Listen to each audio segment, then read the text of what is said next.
Saudações mortais, eu sou Alessandro Caraça e esse é o Passe a Saber, um canal em que você passa a saber sempre sobre algo útil dentro do universo das linguagens e da comunicação. Neste vídeo nós vamos falar sobre as questões 13, 17 e 37, todas de interpretação de texto. Na questão 13, você deve assinalar a afirmação correta sobre o seguinte texto: a pele bronzeada tornou-se um símbolo de beleza e de aparência saudável.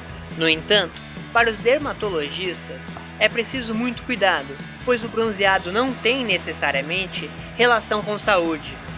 Os dermatologistas recomendam baixa exposição ao sol das 10 às 16 horas aproximadamente, quando a radiação ultravioleta é mais intensa e o uso de filtros solares se faz, portanto, essencial.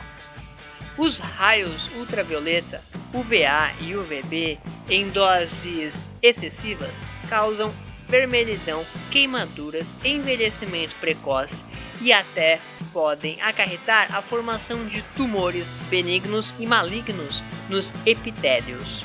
Por outro lado, nosso organismo precisa das radiações solares para ativar algumas reações, como, por exemplo, a produção de vitamina D, que evita o raquitismo.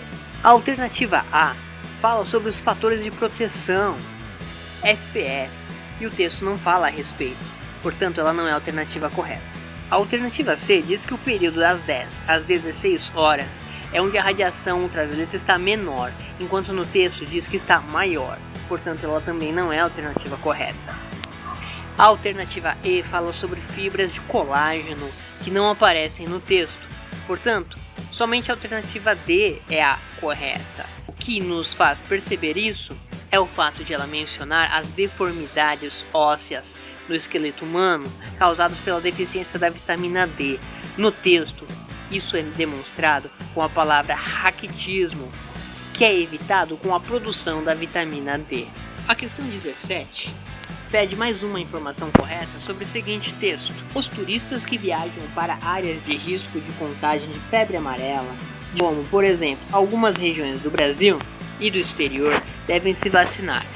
Essa imunização deve ser feita pelo menos 10 dias antes do embarque e é realizada gratuitamente em postos de saúde. A febre amarela é uma doença infecciosa aguda de natureza viral e é transmitida por picada de mosquitos encontrados principalmente em regiões de mata e vegetação às margens de rios. Uma extensa faixa do território brasileiro é considerada endêmica para a febre amarela silvestre. Os sintomas característicos dessa enfermidade variam muito, podem ser febre alta, dor de cabeça e lombar, náuseas, vômito, prostração e calafrios, ou podem evoluir para complicações até mesmo letais, tais como problemas cardíacos, miocardite e comprometimento do fígado e dos rins. A alternativa A diz que o contágio é pelos objetos utilizados por pessoas contaminadas, o que não fala no texto. No texto diz que é por picada do mosquito. A alternativa B diz que o tempo de 10 dias é para que o indivíduo fique curado da doença e não o tempo de antecedência que a pessoa precisa ter tomado a vacina para ir ao local considerado endêmico. A alternativa C também não pode ser porque diz o número de casos de doentes está associado à falta de higiene pessoal, o que não é verdade.